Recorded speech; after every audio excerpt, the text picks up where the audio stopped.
The regular customer thought she knew everything about her friendly Amazon delivery driver. But when her neighbor's house erupted in flames and she watched him transform into a trained rescue specialist, she realized the man who brought her packages was a former Navy SEAL who had never stopped serving others. Route 47 Delta covered 12 miles of suburban neighborhoods in Riverside County, delivering an average of 180 packages per day to families who had come to rely on the convenience of online shopping. For 3 years, the route had been driven by Marcus Chen, a quiet, efficient driver who knew every street, every house, and many of the regular customers by name. Marcus was 38 years old, always punctual, and had earned a reputation among customers as the most reliable delivery driver in the area. He knew which dogs were friendly, which packages needed to be hidden from view, and which elderly customers appreciated a quick check to make sure they were okay. Mrs. Elena Rodriguez had been receiving packages from Marcus for almost 2 years. She ordered everything online: groceries, household supplies, books, gifts for her grandchildren. And Marcus delivered them all with the same professional courtesy. He never rushed, always placed packages carefully, and occasionally helped her carry heavy items to her door. "He's such a nice young man," Elena often told her neighbors. "Always polite, always careful with my packages. I've never had a single problem." What Elena didn't know was that Marcus Chen had been Petty Officer First Class Chen, Naval Special Warfare Development Group, better known as SEAL Team 6. He had served 8 years in the Navy, including 4 deployments to Afghanistan and Iraq, conducting classified operations that would remain secret for decades.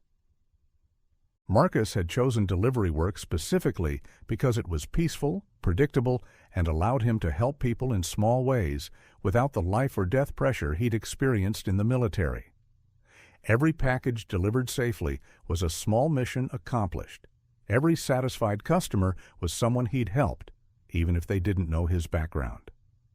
Maple Street was the kind of suburban neighborhood where people knew their neighbors, children played in front yards, and the biggest excitement was usually the annual block party. Elena Rodriguez lived at 1247 Maple Street in a modest 2-story house she'd owned for 15 years. Her neighbor directly across the street was the Patterson family: Tom, Sarah, and their 8-year-old daughter, Emma. Tom worked in construction, Sarah was a nurse at the local hospital, and Emma was in 3rd grade at the elementary school down the street. Elena had developed a friendly relationship with the Pattersons over the years. She watched Emma get off the school bus when the parents were working late, and they helped her with yard work that was becoming difficult as she got older. On Tuesday afternoons, Elena always positioned herself near her living room window to watch for Marcus's delivery truck. She ordered prescription refills to arrive on Tuesdays, and Marcus had learned to ring the doorbell and wait to make sure she could retrieve the medication safely. "Right on time," Elena would say, greeting Marcus at the door. "Thank you so much for being so reliable." Marcus always responded with the same polite smile. "Just doing my job, Mrs. Rodriguez. Have a good day." What Elena appreciated most about Marcus was his situational awareness. He noticed things when her newspaper wasn't picked up, indicating she might be away or unwell, when packages had been sitting too long at other houses, suggesting residents might be traveling, and when something seemed out of place in the normally quiet neighborhood. This attention to detail came from years of military training where noticing small changes could mean the difference between mission success and catastrophic failure.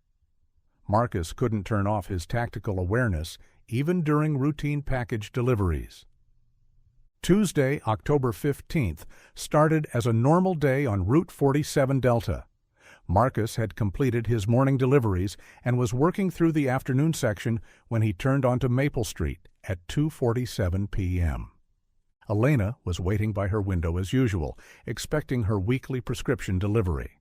She waved when she saw Marcus's truck approaching, then returned to her crossword puzzle while he gathered her package from the back of the vehicle. Marcus was walking toward Elena's front door when he noticed something that triggered his military-trained alertness.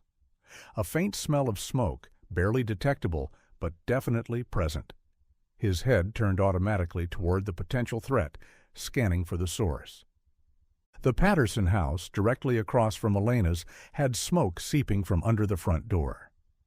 Marcus's SEAL training kicked in immediately. Smoke under a door indicated fire inside the structure, probably already advanced. Time was critical. In house fires, people had minutes, not hours, to escape before smoke inhalation became fatal. Marcus dropped Elena's package and ran toward the Patterson house, his mind automatically shifting into tactical mode. As he reached the front yard, he could hear the smoke alarm screaming inside and see flames beginning to show through the living room windows. Sarah Patterson's car was in the driveway. Someone was home. Marcus pounded on the front door while simultaneously calling 911 on his cell phone. 911, this is Marcus Chen at 1250 Maple Street, Riverside County. Structure fire with possible occupants trapped inside.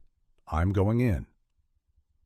The 911 operator began asking questions, but Marcus was already assessing entry points and escape routes with the tactical mindset that had kept him alive through dozens of combat missions.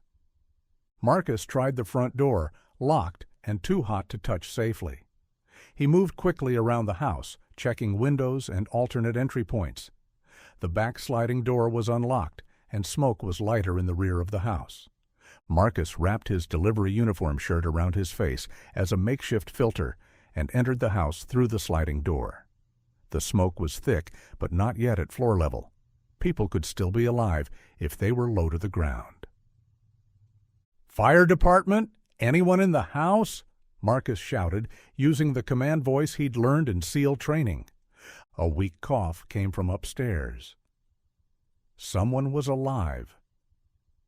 Marcus low-crawled through the house, staying under the smoke layer, using techniques he'd learned for operating in smoke-filled buildings during combat missions. He found Sarah Patterson unconscious at the bottom of the staircase, apparently overcome by smoke while trying to escape. Marcus checked her pulse, weak but present. He lifted Sarah in a fireman's carry and moved toward the rear exit, but heard another sound from upstairs. A child crying. Emma was still in the house. Marcus got Sarah outside to fresh air, then immediately re-entered the burning structure. The fire had spread significantly in the few minutes he'd been inside, and the smoke was now reaching floor level throughout the first floor. Marcus climbed the stairs, staying low, following the sound of Emma's cries. He found her hiding in her bedroom closet, terrified but conscious. "Emma, I'm here to help you," Marcus said, using the calm, authoritative tone that had reassured countless people during emergency situations. "We're going to get out of here together." Marcus wrapped Emma in a wet towel from her bathroom and carried her downstairs. The house was now fully involved in flames, and the exit route he'd used before was no longer safe. Drawing on his SEAL training for operating in compromised structures, Marcus identified an alternate exit through a first-floor window. He broke the glass with a chair, cleared the opening, and passed Emma through to neighbors who had gathered outside. Marcus exited through the window just as the living room ceiling began to collapse. Elena Rodriguez had watched the entire rescue from her living room window, unable to process what she was seeing. The quiet, polite Amazon driver who delivered her packages had just conducted a professional-level rescue operation, saving 2 lives with skills she didn't know he possessed. Fire trucks arrived as Marcus was helping Emma breathe clean air and checking Sarah's pulse. The paramedics immediately took over medical care, but the fire captain approached Marcus with questions. "Sir, did you conduct the rescue?" "Yes, 2 occupants, mother and daughter, both conscious now. Mother may have smoke inhalation." "What's your background?" "You handled that like a professional." Marcus hesitated. "Military training. I just did what needed to be done." The fire captain studied Marcus's calm demeanor and precise answers. What branch? Naval. What rating? Marcus looked around at the crowd of neighbors who had gathered, then back at the fire captain. Special operations. The fire captain's expression changed. Special operations in the Navy meant SEALs, and SEALs were trained for exactly this kind of emergency response. As the paramedics loaded Sarah and Emma into the ambulance, both stable and expected to make full recoveries, Elena approached Marcus. "Marcus," she said, her voice shaking, "I had no idea you were... how did you know what to do?" Marcus was still wearing his Amazon uniform, now smoke-stained and torn. "I used to do different work, Mrs. Rodriguez, but I'm glad I could help." Different work? Before Marcus could answer, Tom Patterson arrived home from his construction job to find fire trucks in front of his house and his family being loaded into an ambulance. The fire captain intercepted Tom and quickly explained that his wife and daughter were safe thanks to the heroic actions of a neighbor. Tom looked around frantically until he saw Marcus standing with Elena. "You saved my family?" Tom asked, approaching with tears in his eyes. "They're going to be fine," Marcus replied. "The paramedics say no serious injuries." Tom grabbed Marcus in a fierce hug. "I don't know how to thank you. Who are you? What's your name?" "Marcus Chen. I deliver packages in your neighborhood." "You're the Amazon guy?" Elena stepped forward. "Tom, he's been delivering my packages for 2 years. I had no idea he was..." "What are you exactly, Marcus?" Over the next hour, as the fire department finished their work and neighbors gradually learned what had happened, Marcus found himself answering questions about his background for the first time since starting his delivery job. "I was Navy for 8 years, Marcus told a small group of neighbors who had gathered around him. "Special operations. When I got out, I wanted a peaceful job where I could still help people, just in smaller ways." Elena was amazed. "Special operations means you were a Navy SEAL, doesn't it?" Marcus nodded. "SEAL Team 6, 4 deployments, mostly classified missions." The neighbors looked at him with new eyes. This was the man who had been quietly delivering packages, helping elderly customers with heavy boxes, and always taking time to pet their dogs. "Why didn't you ever mention your military service?" asked Mrs. Williams from down the street. "Because I wanted to be judged on how well I delivered packages, not on what I used to do. My job now is making sure people get what they ordered safely and on time." Tom Patterson, who had returned from the hospital with news that his family would be released the same day, approached Marcus again. "Marcus, I need to understand something. You risked your life to save my family. You could have been killed going into that burning house." "Mr. Patterson, I was trained for situations like this. I knew how to assess the risks, how to operate in a smoke-filled environment, how to conduct rescue operations safely. For me, it wasn't as dangerous as it would have been for someone without that training." "But you weren't obligated to help. You could have just called 911 and waited." Marcus was quiet for a moment. "In the SEALs, we have a saying, 'The only easy day was yesterday.' It means you never stop facing challenges, never stop serving others, never stop doing what's right, even when it's difficult." Elena understood. "So even though you're not in the military anymore, you're still serving people."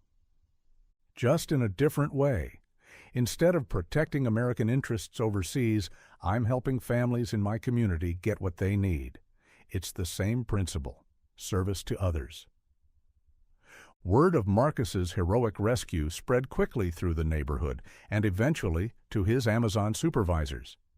The company's public relations department wanted to feature his story in their employee newsletter, but Marcus politely declined.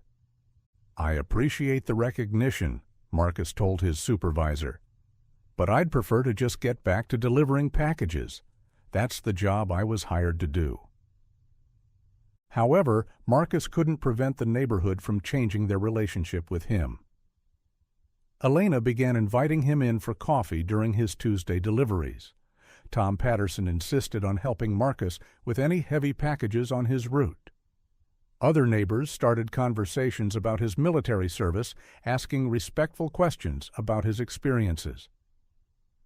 Marcus gradually became more open about his background, sharing stories that weren't classified and explaining how his military training applied to civilian life.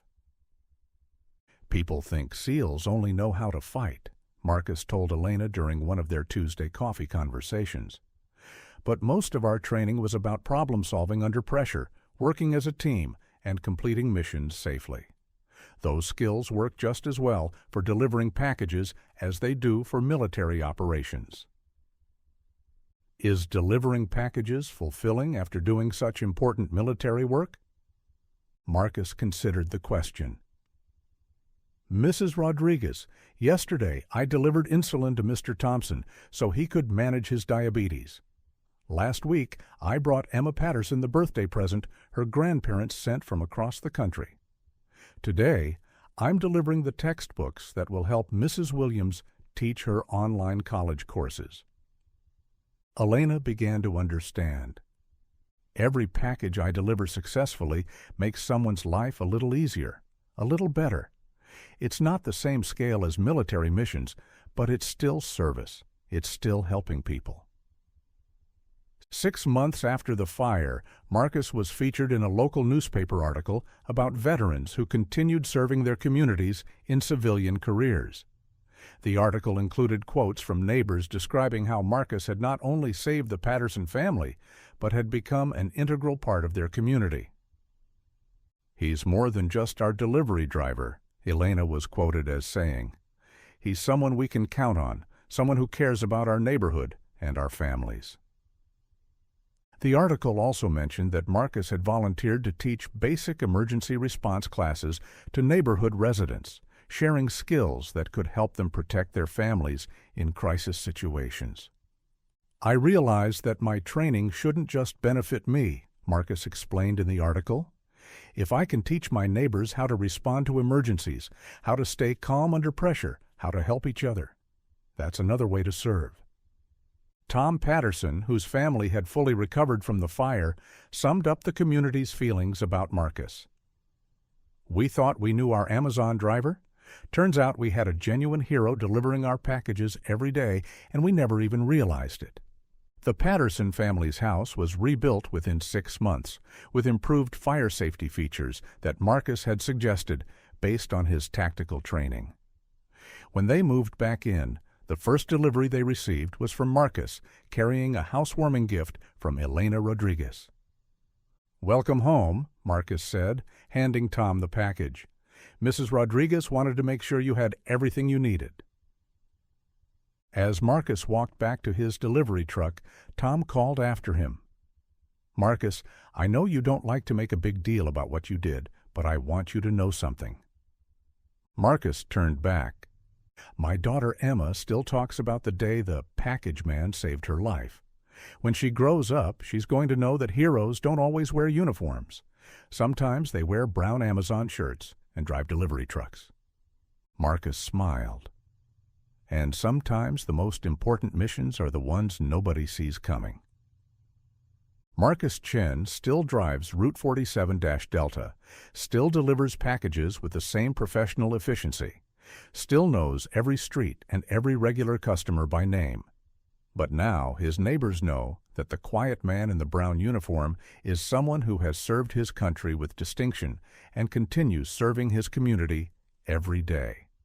The Navy SEAL trident he earned through years of the most demanding military training is now displayed proudly in his apartment, next to his Amazon Delivery Awards for customer service excellence. Both represent the same values: dedication, service, and the commitment to help others no matter what the job requires. Sometimes heroes wear combat gear and operate in foreign countries. Sometimes they wear delivery uniforms and operate in suburban neighborhoods. Sometimes they're the same person, just serving in different ways. Sometimes the most important rescues happen not on distant battlefields, but on quiet suburban streets. Sometimes the person bringing you packages carries training from the world's most elite military units. And sometimes the greatest service is the kind that happens every day, one delivery at a time, one neighbor at a time. So I ask you, have you ever met a veteran who found a way to keep serving in civilian life? Someone who used elite military training to help their community in unexpected ways? Share their story in the comments, because here on the Veteran Chronicles, we believe that true service never ends, it just changes uniforms. Thank you for watching. If this story moved you, subscribe and share it. Help us honor the veterans who continue protecting and serving their communities, one small act of service at a time.